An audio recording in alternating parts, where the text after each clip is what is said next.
Hello all, welcome to the session of acceptance sampling. In today's session we'll deal with the acceptance sampling and operating characteristic. So what is acceptance sampling? It is nothing but a form of inspection applied to a lot or batches of items before or after a process to judge conformance to predetermined standard. So what does acceptance sampling means? If we have number of batches which contain suppose number of items may be anything, mechanical components or either anything.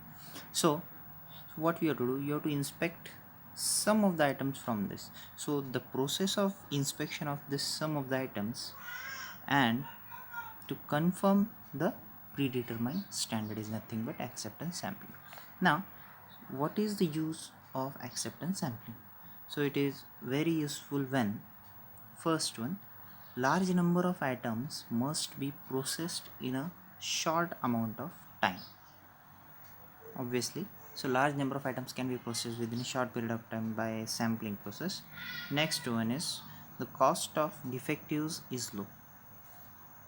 So the cost of passing defectives is low. That time acceptance sampling will be useful. Second case, fatigue or boredom. So obviously inspecting all components will be a tedious task, boredom task or fatigue task. So this will be reduced. And last one is destructive testing is required. Whenever destructive testing is to be followed, that time acceptance sampling is very useful, because whenever destructive testing is done, all the components cannot be destructed for testing or inspection purpose. So for that purpose we have to understand few basic terms and classifications related to acceptance sampling. So in that we will discuss sampling plans. So what is sampling plans?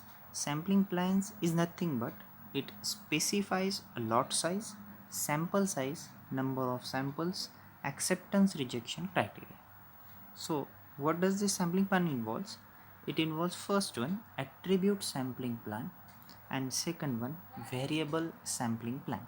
So attribute sampling plan provides the information related to characteristics of the components, and variable sampling plan will provide us the data related to numbers. That means how many parts are defectives likewise. Next one, further sampling plan can be done or can be classified further as single sampling plan, double sampling plan, multiple sampling plan, or either based on characteristics we can follow as systematic sampling, stratified sampling, cluster sampling, and sampling in stages. So one example is shown over here. A lot is there with number of components. So out of that, random samples you have to take, and we have to inspect this random samples for the confirmation of the standard of total lot. So out of that, first one is single sampling. So what does this single sampling involves? It is nothing but there, if suppose we'll have a lot of total capital N items, and out of that random samples of small n are taken, and we have to inspect this small n.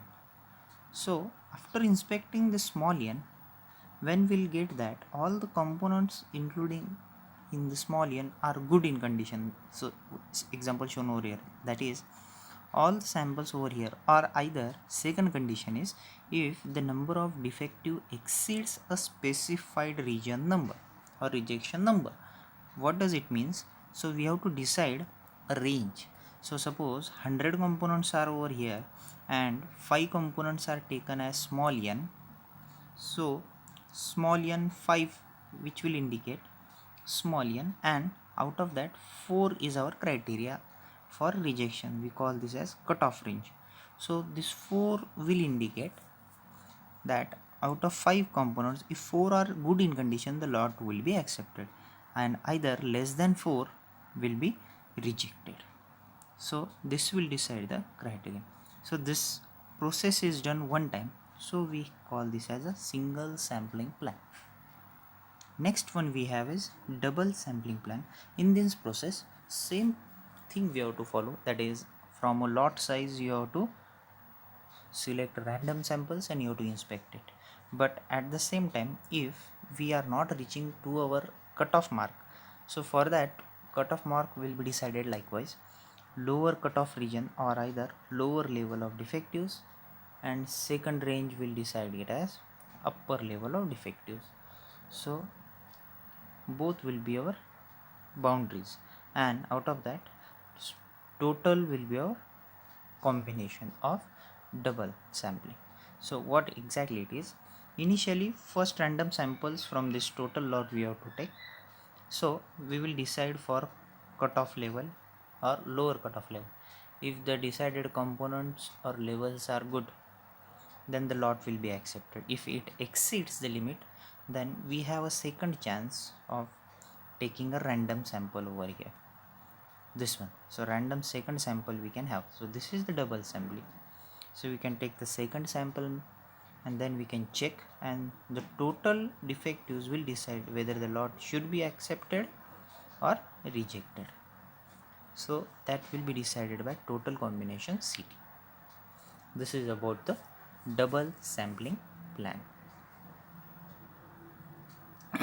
Multiple sampling plan, this is the third type.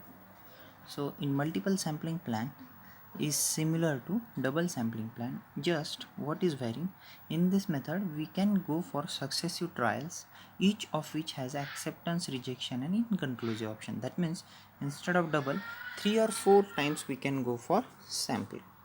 So out of all this, which plan we should select or which plan should be selected, it depends on the cost, time and number of samples needed and number of items in each sample. So this will decide which sampling plan is to be selected for our case.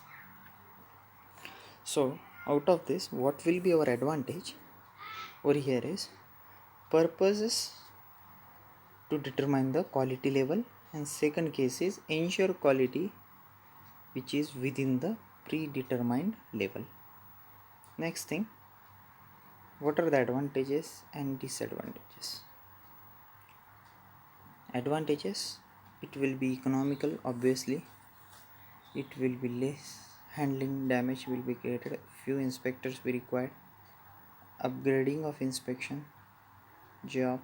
Next one, we have applicability of destructive testing, entire lot rejection or motivation for improvement. But a disadvantage will be that there is a risk of that the bad components or good components rejection. Bad components will be rejected. Next thing is operating characteristic, the important curve or important parameter which is to be studied for acceptance sampling. So it is nothing but a probability curve.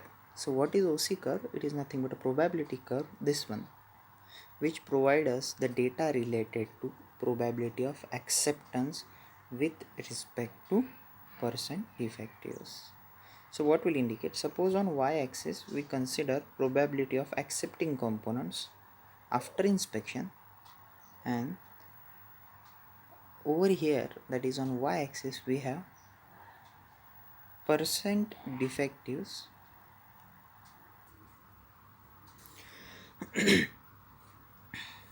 so this curve will decide whether the components defectives are accepted or rejected. How? We'll see further. So suppose we have a 3% defective lot, so this line will indicate a 3% defective lot.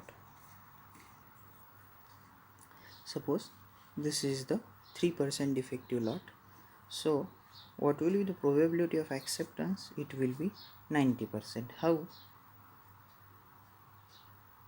This line will decide the acceptance level. Likewise, remaining 10% will be the rejected. Now if 20% are defectives, so from this 20%, 5% will be only the acceptance zone and remaining 95% will be our rejected component. So there will be a very small possibility of acceptance.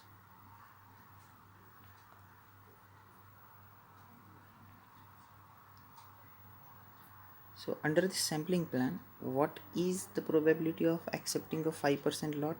So this line will indicate the 5% lot or defectives. So what will be the probability over here? This one. So approximately 80% of the components will be accepted and other remaining 20% will be our rejected quality level. So for understanding again few terms, that is acceptance quality level, AQL, LTPD, that is lot tolerance percent defectives, we have to understand this diagram. So what will be AQL? It is nothing but the percentage level of defects at which a customer is willing to accept a lot as a good.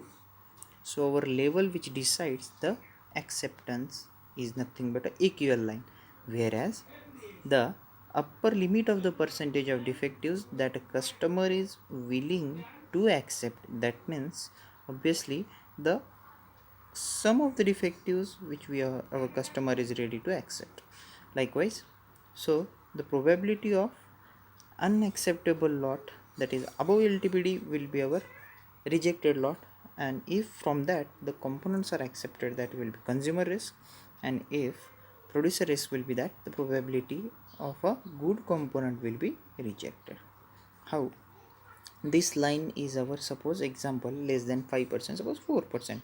So this will be the acceptance level and this will be the rejection level. So over here we have producer risk, so this much lot will be rejected. So if though components are good in condition in this lot, that will be rejected.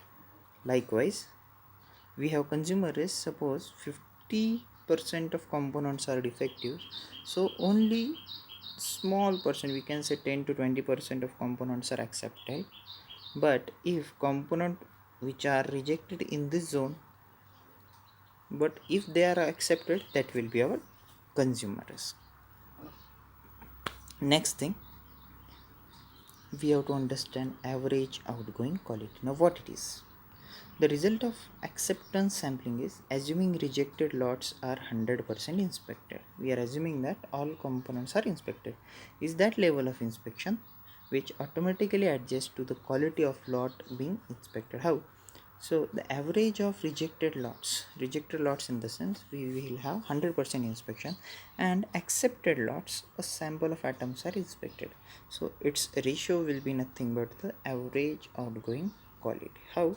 It will be probability of accepting a lot multiplied by fraction defectives into capital N, that is lot size minus sample size divided by lot size. So this will be the maximum outgoing level, which will be referred as AOQL. So if we'll get this maximum value, it will be referred as AOQL. So following diagram indicates the, or we will have a small Excel sheet related to operation management, in which always we don't need to calculate the values. So suppose over here this data will be created, so this curve will be created from the past values or past data, and after getting this data, now further inspection if it is done, so that time what we will require is only lot quality, that is suppose it is shown over here. What is the probability of accepting a lot which is 2.5% defective? So a line is shown over here, a small dotted line, which shows that 2.5% defective. So for that purpose, what will be the producer risk and consumer risk? So that will be automatically calculated. No need to go for graphical calculations. So obviously AOQL will be 0.043. So that is the producer risk, which will be AQL related with 0.010. And what will be LTPD? LTPD will be the value related to AOQ, that is 0.060. So what is the consumer risk if LTPD is 6%? So for 6% we have 0.8824 value, which will be the maximum risk for a consumer. So this is the AOQ curve, and out of that this is the maximum level which will be called as a AOQL level. So from this total we can say that